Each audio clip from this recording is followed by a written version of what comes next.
2011 تک ہم نے یہ سارا کیس لوڈ ختم کر لینا ہے. بہرحال ہوم آفس اپنا معاہدہ پہ پورا نہ ہو سکی تو اس کا ایکسٹینشن ہو گیا, ایک چھوٹا گروپ کو دیا گیا. پہلے CRD ڈپارٹمنٹ تھی, کیس ریزولوشن ڈائریکٹریٹ, اب ڈپارٹمنٹ چھوٹی ہے, وہ ہے CAAU, case assurance and audit unit. وہ چھوٹی ڈپارٹمنٹ ہے, لہٰذا کافی سلو ہو گئی ہوئی ہے اب لیگسی کے ڈیسیجنز.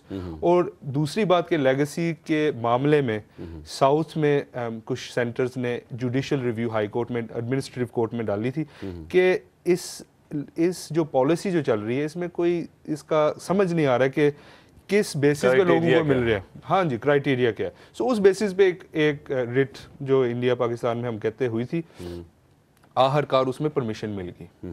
سو کیونکہ اب پرمیشن مل گئی, اب دوبارہ تھوڑی تعداد اب بڑھنے لگ پڑی ہے, ان کیسز کے فیصلے آنے لگ پڑے, لیکن سلو ہے کیونکہ جو ڈپارٹمنٹ کام کر رہی ہے وہ چھوٹی ہے. سو فی الحال لیگسی چل رہی ہے, جو لوگ اس کا فائدہ اٹھا سکتے ہیں انہیں اٹھانا چاہیے. اینڈ آف دی ایئر تک تو چلے گی, امید تو یہی ہے. اور اب یہ بھی امید ہے کیونکہ یہ اب کیس ایڈمنسٹریٹو کورٹ تک پہنچ گیا ہوا ہے, کچھ کلیئرٹی آئے گی اور کچھ ڈیسیجنز میں کچھ جلدی آنے لگ پڑیں گے. سو آئی تھنک لیگسی سلو ہوئی ضرور تھی ایک وقت کو, لیکن اب دوبارہ اس کے مومنٹم تھوڑا سا اسپیڈ اپ ہوگا اور کئی لوگوں کا جو سالوں سال ویٹنگ کر رہے ہیں ان کے لیے کچھ نہ کچھ فائدہ ہو سکے گا.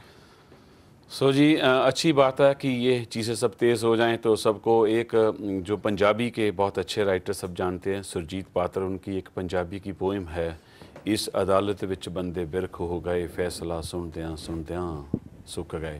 سو بہت بار ایسا ہوتا کہ کبھی فیصلہ بہت دیر تک نہیں آتا اور بندے بوڑھے ہو جاتے ہیں, اور اس ملک میں تو بال بھی جلدی جاتے ہیں سب کو معلوم ہے. چلیے جی, اب کالر کی طرف جائیں گے اور ایک بار آپ کو پھر بتاتے جائیں گے. اور جو لنڈن کے ہمارے جتنے بھی لسنرس, چلو ریڈیو کی بال عادت پڑی ہوئی ہے, تو جتنے ہمارے دیکھنے والے ناظرین ہیں یا جتنے ویورز ہیں, پیارے پیارے درشک ہیں, اور سب کو بتاتے جائیں کہ وکیل صاحب جلدی آپ کو لنڈن میں بھی مل پائیں گے جب بھی کبھی یہ ان کا سرجری کا بھی جلدی پروگرام شروع ہو جائے گا. سو خاص کر جو لنڈن کے سراؤنڈنگ ایریا کے ان کے لیے ایزی ہو جائے گا, ان سے جو نجی طور پہ رابطہ قائم کرنا بہت آسان ہو جائے گا. اس کے بارے میں اب بعد میں جو ہمارے بیٹھے ہیں وہ اس کے آپ کو انفارمیشن مل جائے گی. جی چلتے ہیں اب کالر کی طرف, دیکھتے ہیں سب سے پہلے کالر کون ہے. ہیلو السلام علیکم. وعلیکم السلام. جی میں طاہر بات کر رہا ہوں. جی طاہر صاحب, میرا سوال وکیل صاحب سے یہ تھا کہ می اینڈ می وائف ہم دونوں جو ہے نا فل ٹائم کام کرتے ہیں, اور ہمارے 2 بچے ہیں ماشاءاللہ, 10 اور 2 سال کا, اور ایک بیبی جو ہے نا ڈیو ہے جون میں. تو بیسیکلی میرا کوشچن یہ ہے کہ ہم دونوں فل ٹائم کام کرتے ہیں, ہماری 4 بیڈ روم ہاؤس ہے اور سفیشینٹ فنڈس ہیں ہمارے پاس. پر جب تیسرا بیبی آ رہا ہے تو میرے وائف کو جو ہے نا کام کرنا چھوڑنا ہوگا, کیونکہ ہمارے پاس لک آفٹر کرنے کے لیے کوئی نہیں ہے بچوں کا. تو اس کیس میں ہم اپنی امی کو پیچھے سے بلوا سکتے ہیں. آپ کا سٹیٹس کیا ہے یہاں پہ؟ ہم برٹش ہیں دونوں. جی وکیل صاحب. اچھا, تھینک یو. سب سے پہلے تو congratulations on your baby. Thank you. جہاں تک کہ وزٹر کا اپلیکیشن ہوتا ہے اس میں صاف سی بات ہے کہ آپ کو صرف یہ شو کرنا ہوتا ہے کہ کیا آپ فائنینشلی اور سپورٹ کر سکتے ہو. اکوموڈیٹ تو آپ کر سکتے ہو, آپ نے کہہ دیا ہوا کہ 4 بیڈ روم ہے, سو اس بارے میں زیادہ بات نہیں کریں گے. جہاں تک کہ مینٹیننس کی بات ہے کہ آپ انہیں فائنینشلی سپورٹ کر سکتے ہو, تو اس میں کئی چیزیں آ سکتی ہے. اس میں آپ کی سیونگز آ سکتی ہے, کیونکہ زیادہ سے زیادہ تو وہ 6 ماہ کے لیے آ سکتی ہے. تو آپ نے یہ دکھانا ہوتا ہے کہ کیا آپ کے پاس فائنینسز ہے جس کے تھرو آپ انہیں نا جس ڈیوریشن کے لیے وہ آ رہی ہے انہیں لک آفٹر کر سکتے ہو کہ نہیں. سو اگر آپ کے پاس سیونگز ہے تو اس کی بنیاد پہ بھی اپلیکیشن اور اسپانسرشپ ڈل سکتی ہے. جہاں تک کہ جاب کی بات ہے تو میرے خیال سے اگر میٹرنٹی پہ اگر آپ کی وائف جا رہی ہے تو شاید انہیں کوئی میٹرنٹی کی پے بھی ملے, سو اس کو بھی استعمال کیا جا سکتا ہے جب آپ اسپانسرشپ کر رہے ہو. سو آئی تھنک کہ زیادہ خاص مسئلہ نہیں ہونا چاہیے آپ کے لیے. وکیل صاحب آپ کی بات کو انٹرپٹ کر رہا ہوں میں. ہاں جی, کہیے. ہمیں ان کو وزٹ پہ نہیں بلانا. اچھا, وی آر لانگ ٹرم کام کر رہے ہیں نا, تو ہم چاہتے ہیں کہ ہم کنٹینیو کریں. امی ہمارے پاس آئے ایز اے سیٹل پرماننٹلی چاہتے ہیں. اچھا, ان کی عمر کیا ہے پھر یہ بتائیں. ان کی نیرلی 65 کے قریب ہے. 65 کے قریب ہے. دو قسم کے رولز ہوتے ہیں. اب ان میں میں اتنی تفصیل میں نہیں جا سکتا ہوں پروگرام میں, لیکن اگر 65 سے اوور ہے تو ڈفرینٹ قسم کے رولز ہوتے ہیں جس میں آپ کو اسپیشل سرکمسٹانسز دکھانے کی ضرورت نہیں پڑتی ہے, اور اگر 65 کے انڈر ہے تو پھر اسپیشل سرکمسٹانسز شاید آپ کو دکھانے پڑے. جہاں تک کہ آپ شاید فائنانسز کی بات کر رہے ہیں, فائنانسز آپ پھر بھی اپنی وائف کی میٹرنٹی لیو کی جو پے ملے گی وہ پھر بھی آپ شو کر سکتے ہو, اور آپ کو یہ بھی شو کرنا ہوتا ہے کہ آپ اپنی ماں کی دیکھ بھال کر رہے ہو فائنینشلی, ہوللی یا مینلی آپ انہیں سپورٹ کر رہے ہو یہاں سے. سو دراصل یہ رول 317 آتے ہیں امیگریشن رولز میں.